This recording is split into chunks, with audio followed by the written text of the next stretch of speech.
think the backstory is that Lacey and I lost our home to wildfire in 2017 in Northern California. And at that point, we really started getting into contribution work. And it really started with us cooking for homeless folks and people that were unhoused in Santa Rosa, California. And then fast forward to here, when this situation came up, we immediately sort of stepped into culinary action. And I think we made around 50 gallons of beef stew and started running it around to all the volunteer fire departments as far into the mountains as we could access. There was a lot of support going to the first responder centers and schools and shelters.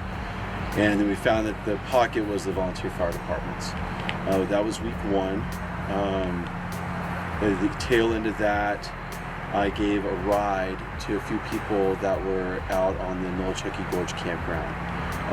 We've done a lot of events with USA Raft. That's very much our extended family in this area. They supported our business from the beginning. And so when I saw them, I said, "What are you guys doing here?" And they said, "Well, we're still out on the property in Nolichucky Gorge." And I said, "Well, I can offer you a ride back as close as I can get in." And I did that. And as I was dropping them off at the church, I ran into a gal named Emily Road, and she said, "Risin Vibes Kitchen, Brandon, right?" And I'm like, "Yeah." She goes, "I need to connect you with my friend who's here with a nonprofit group, and they're looking for quality food trucks to service the remote areas."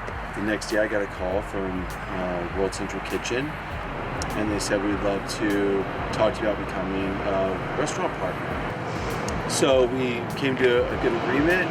We were in a good place to make the initial financial investment and ingredients, and we were already doing it anyways. And their mission is to get food to disaster-stricken and war-stricken zones of the world, and we wanted to be a part of it. And they created a great win-win with restaurant partners, helping carry the financial end of it, and we get to get out and serve the direct community that's affected.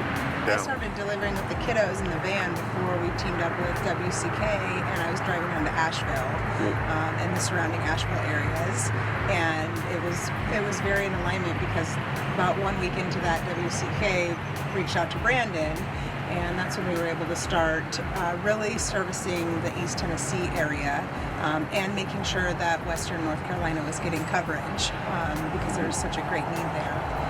It was really cool to see how World Central Kitchen really came together to alleviate a lot of the state line issue in this region, because there's hundreds of roads here where you don't even know you're crossing into a new state.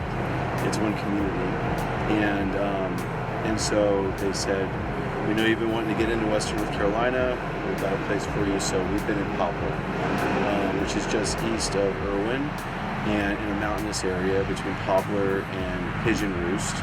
And we've been servicing 250 to 400 meals a day out there to everybody from houseless people to linemen to first responders, volunteers, anybody that's been affected by this in the direct community gets to come and eat for free and nourish themselves and their families. And I feel like WCK has done a really great job of, we know so many people in the community that know of more people who are in need, and so they've done a really great job of connecting with other people to make sure that everybody's getting reached in the very remote hollers and small nooks and areas where there's a great need. I think the biggest compliment I've heard in gratitude is around, like I said, a warm meal. Like I went to a school and they were shouting, "Hot food, yes, hot food!" And it was cool. There were kids and people were just so grateful to have a warm meal. I did one run out to West Jefferson, North Carolina, and they had pulled, I think they said 200 kids from surrounding areas that hadn't had a meal in 2 weeks, a hot meal in 2 weeks. They brought them into the church, and so we took the food there and delivered it to the church and fed 200 children who hadn't had a warm meal in 2 weeks. So it's really far-reaching, and I think that one thing that we're finding as we, especially with our team, because we know so many people, again, that know more people, is there's people that haven't been reached yet. And so we're not done, it's like we get to keep going, we get to kind of keep making our way further into these places that haven't been reached yet, while continuing to serve those who we have been serving, who are in gratitude, and who are worthy of being fed a hot meal.